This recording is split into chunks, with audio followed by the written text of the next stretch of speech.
we are going to put the new timing chains in, and to do that we need to find the shiny or dark links. Okay, here's a shiny link, and so you'll hold it like that, and at the other end there should be two more shiny links. See how these two are shinier than the ones below it. Okay.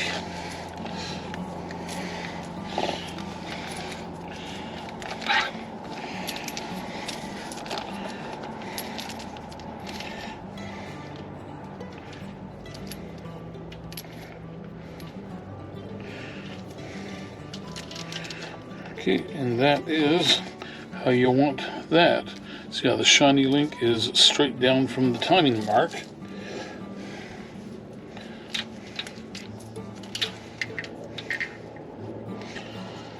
Okay.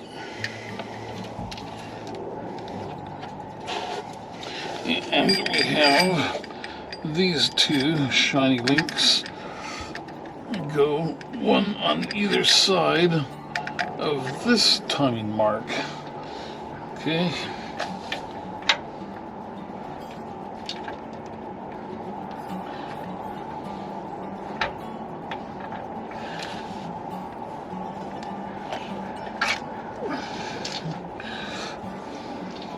Okay, so that chain is on.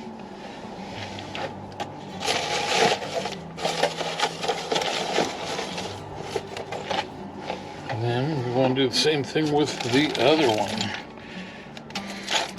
So let us find the shiny links.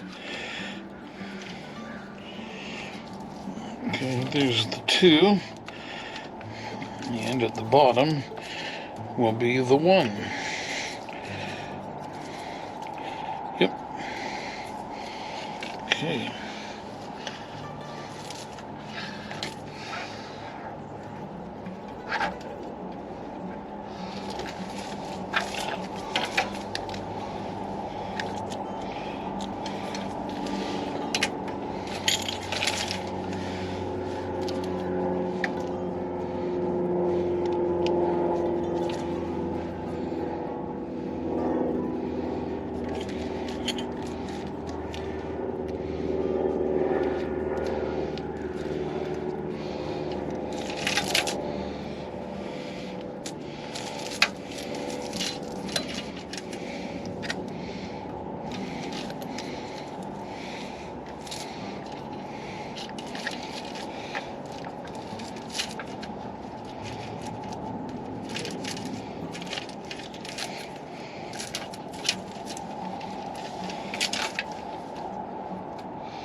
Alright kids, there you go. Timing chain is on both sides. See, there are the two shiny links and the timing mark there. And in here you see the timing mark there, and then the shiny links should be one right in front of the other. And then you go over this side and you see our shiny links are between, or the timing mark is between the two shiny links. So we are good to go. This is all set.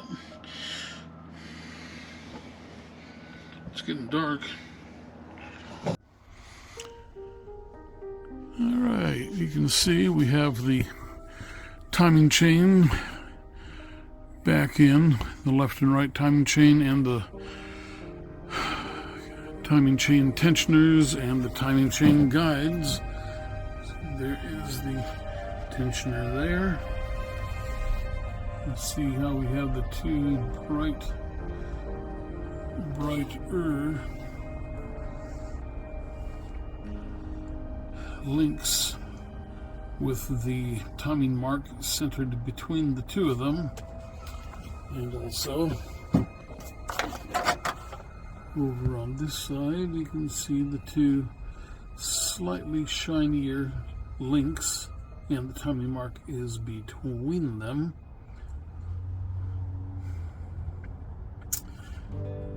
Yep.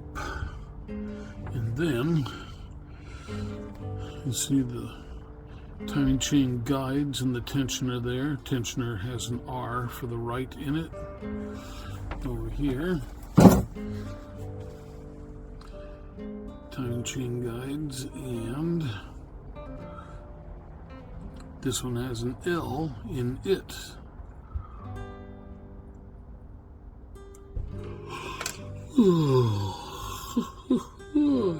Excuse me.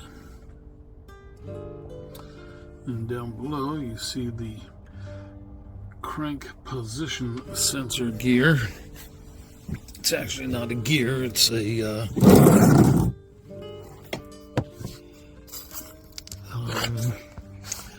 it just has a bunch of teeth on it, and the cam position sensor senses the teeth. Okay, so let's pull that off real quick and set it where it won't fall, and then look up under here and you can see the two shiny links.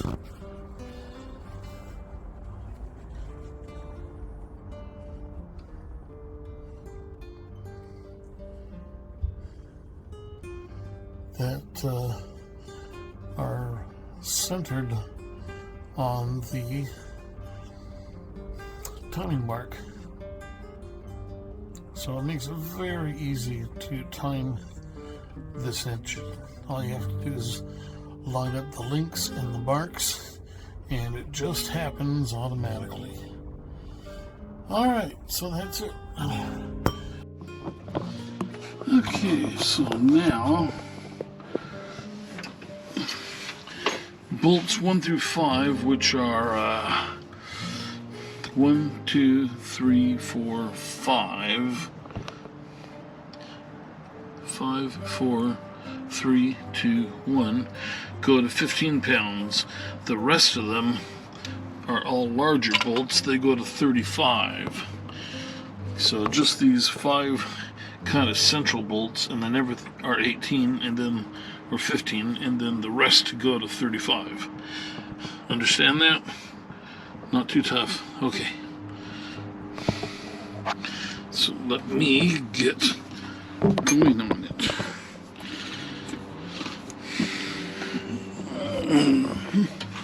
So I'm all ready to just do these ones.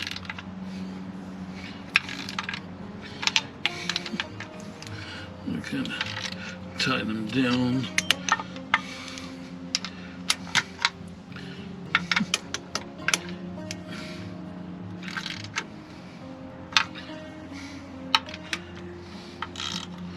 And then I'll bring them up to torque.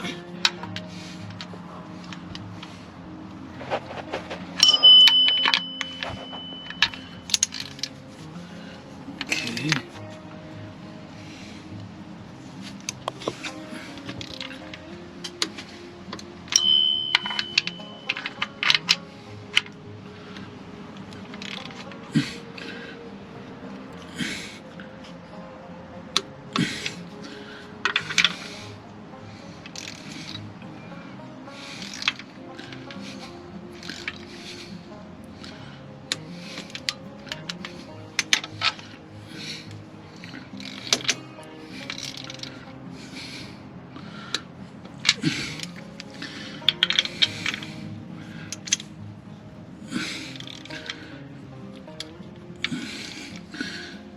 And I can tell these are going to want to get a retorque.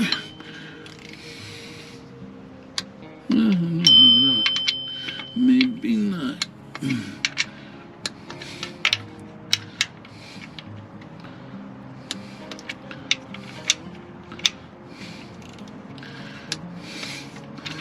Okay, so these I can bring down to initial torque.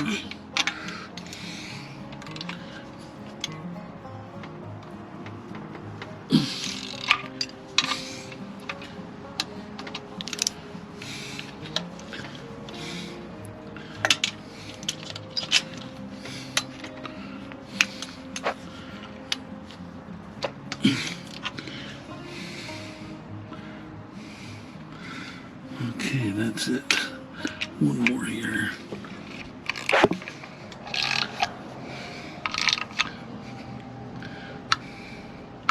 Okay, and then the rest of them I need to get a socket and bring those to torque. All right. Let me show you the engine compartment now.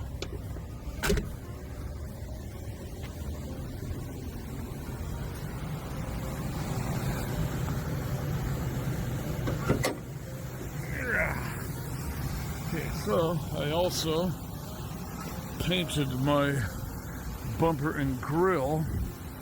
That is metallic stainless, and I still have to paint the headlight bezel on both sides. That's the old color, that's the new color. I think the new color is way better looking.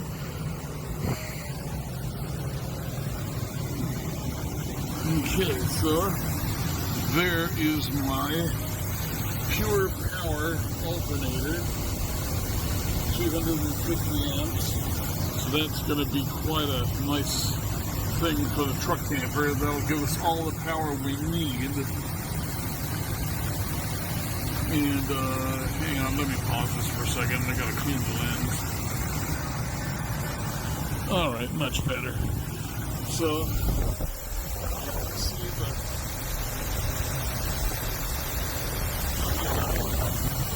the big manifold, no signs of leakage at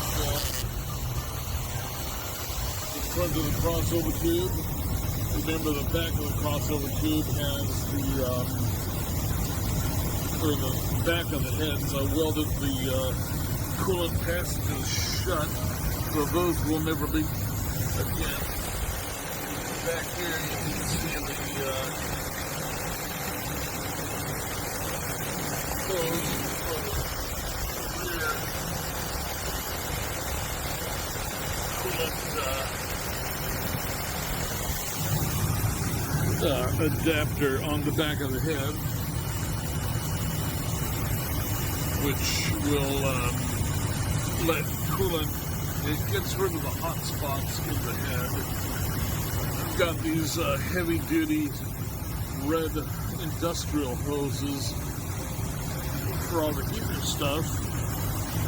Off the intake manifold is 3/4, this is 5/8.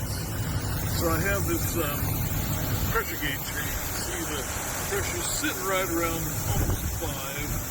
And when you get going,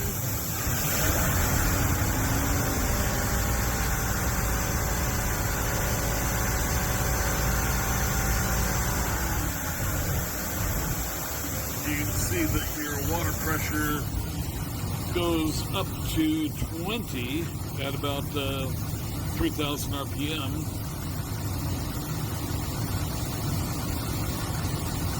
And so that's why I've got the heavy hoses, and then also why I put so much work into sealing the crossover tube in the front and rear. And if you want to learn more about that, I've got videos already up for that explain the whole process. You just have to watch and learn. Back there you see the other red hose going to the crossover adapter on the back of the left head. Same thing on the right head. They meet in the middle, and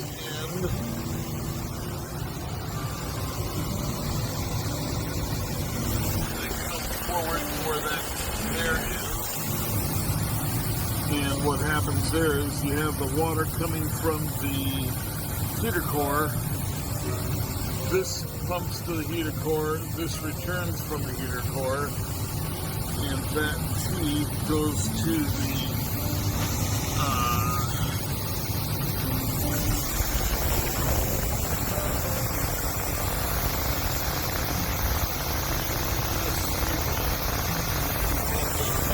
the return tube to the water pump. And the water pump is right there into the fan pulley. And so the coolant adapters on the back of the head, they come up from the other side and connect to the T there. And those are being drawn into the water pump too. So we have lots of coolant moving through the heads and all through the engine.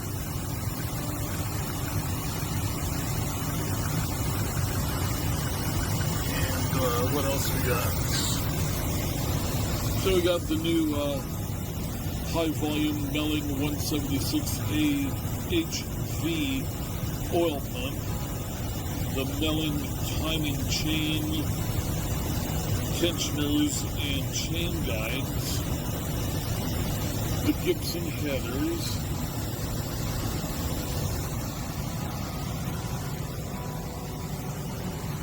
the 3.5-inch cold air inlet,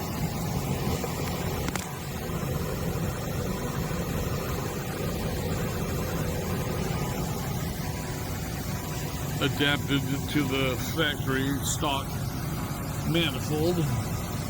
And what else we got? I think that's probably pretty much it.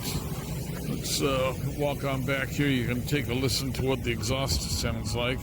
It's nice there are no leaks coming out of the pipe I welded. Always a nice thing.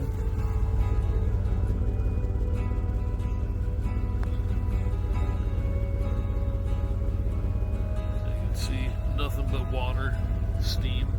Very, very clean running truck now. It sounds good.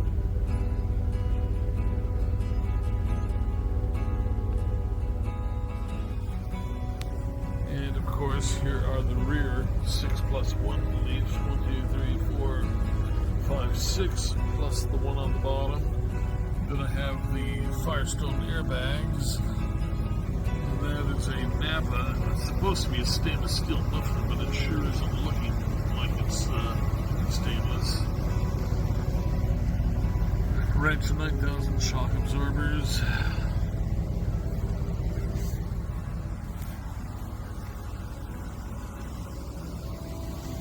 And these are the front springs. See, they're 3-leaf. 2,950 pounds rated. The rear ones are 4,400 pounds rated. And then again, Rancher 9000 up front. I've got the big sway bar. They got a big rear sway bar too. Sway bars make this thing handle really well for a truck. Still have to install my ditch lights. Those are really good for when you're going down forest roads and you want to see what's to the right of you or to the left of you that is in the dark, because your headlights don't shine over that way. There's those headers. So I am really looking forward to getting the camper loaded on and taking a trip and seeing how this thing runs with the camper and what kind of mileage you get. There's the left one. Ranchos, that, and the header.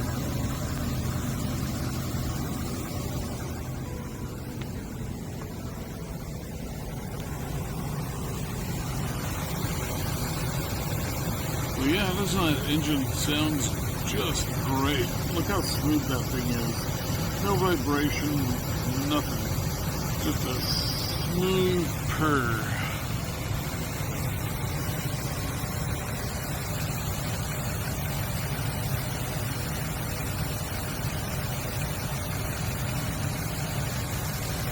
All right.